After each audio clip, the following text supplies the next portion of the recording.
नवरात्रि का तीसरा दिन समर्पित है माता चंद्रघंटा को, जिन्हें सौंदर्य एवं वीरता का अद्वितीय संगम माना जाता है। क्या आपने कभी सोचा है, नवरात्रि के तीसरे दिन माता चंद्रघंटा की आराधना ही क्यों की जाती है? आखिर कौन है मां चंद्रघंटा? क्या आपने कभी सोचा है, देवी माँ के इस स्वरूप को चंद्रघंटा ही क्यों कहा जाता है? आप देख रहे हैं फाइंडोग्राम। तो आइए, नवरात्रि के तीसरे अध्याय में आपका स्वागत है।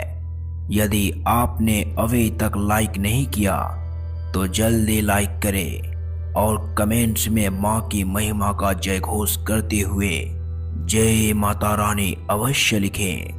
नव दुर्गा का तीसरा स्वरूप माता चंद्रघंटा। नवरात्रि का तीसरा दिन इन्हीं को समर्पित है। इनका स्वरूप भक्तों के लिए शांति का सागर है एवं अधर्मियों के लिए काल का संकेत। कहते हैं, माता चंद्रघंटा स्वयं त्रिदेवों के क्रोध से उत्पन्न एक दिव्य ऊर्जा पुंज से प्रकट हुई थी, जो महिषासुर नामक राक्षस का वध करके देवताओं की रक्षा के लिए अवतरित हुई थी। माता के इस स्वरूप का स्मरण करने से ही भय का नाश हो जाता है एवं साधक को अद्वितीय साहस एवं निर्भयता प्राप्त होता है। माता चंद्रघंटा का शरीर स्वर्णिम आभा सा चमकता है।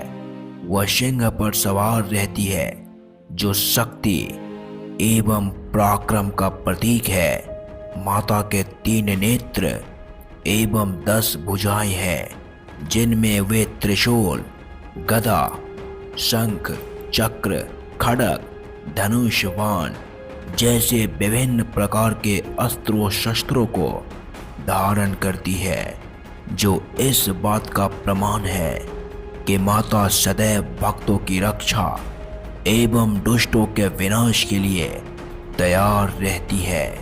माता के मस्तक पर घंटे के आकार का अर्धचंद्र सुशोभित है और इसी कारण उनका नाम चंद्रघंटा पड़ा।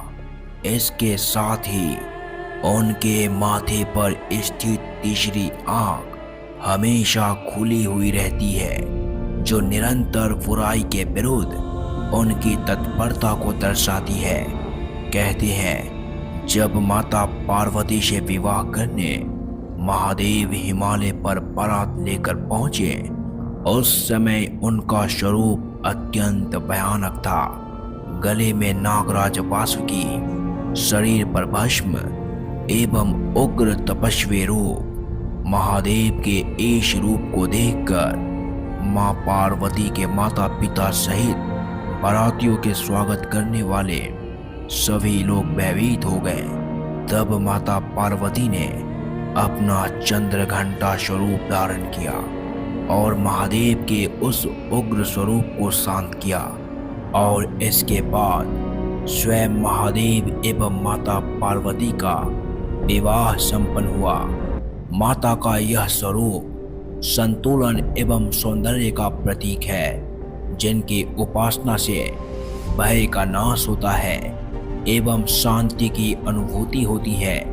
लेकिन युद्ध के समय वे अत्यंत उग्र रूप धारण कर लेती है। कहते हैं, जब देवताओं ने महिषासुर के वध के लिए माता आदिशक्ति का आवाहन किया, तब माता ने अनेकों रूप धारण किए, जिसमें उन्होंने तीसरे दिन माता चंद्रघंटा का रूप धारण किया। मार्कंडेय पुराण के अनुसार, जब महिषासुर ने धूम्रलोचन को यह आदेश दिया कि वह माता चंद्रघंटा को पकड़ लाए, तब धूम्रलोचन ने अपने विशाल सेना के साथ माता पर आक्रमण किया। तब केवल माता का सिंह ही अपने भयंकर गर्जना से उसके समस्त सेना का विनाश कर दिया। धूम्रलोचन को स्वयं माता ने केवल एक ही हुंकार से भस्म कर दिया। माता चंद्रघंटा का संबंध मणिपुर चक्र से है, जो हमारे नाभि के पीछे स्थित होता है। यह चक्र हमारे शरीर में ऊर्जा को नियंत्रित करता है। नवरात्रि के तीसरे दिन माता चंद्रघंटा की साधना करने से यह चक्र सक्रिय होता है, जिसके कारण व्यक्ति का आत्मविश्वास बढ़ता है और वह हर प्रकार के भय से मुक्त हो जाता है। भय, संशय एवं आलस्य का नाश कर माता रानी साधक के जीवन में वीरता और संकल्प की ऊर्जा भर देती है। तो दोस्तों, माता का यह दिव्य स्वरूप का एक अनोखा रहस्य है।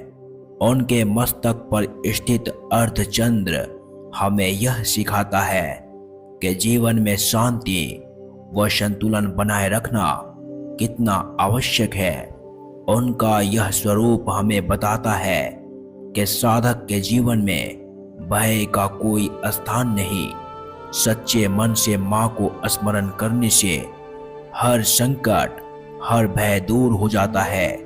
नवरात्रि के तीसरे दिन माता चंद्रघंटा की आराधना न केवल साहस और शक्ति प्रदान करती है, बल्कि यह आत्मविश्वास भी दिलाती है। जब मां हमारे साथ है तो संसार की कोई भी शक्ति हमें डिगा नहीं सकती। तो दोस्तों, क्या आप यह जानते हैं कि नवरात्रि का चौथा अध्याय कौन सी शक्ति को जागृत करता है? यदि आपको हमारी जानकारी अच्छी लगी हो तो वीडियो को लाइक करें और चैनल को सब्सक्राइब करें, क्योंकि नवरात्रि के अगले अध्याय में हम लाएंगे माता के उस दिव्य स्वरूप को जिनके दिव्य मुस्कान से ब्रह्मांड की रचना हुई थी। क्या आप भी हमारे अगले अध्याय का इंतजार कर रहे हैं? कमेंट्स में जय माता रानी लिखकर अवश्य बताएं।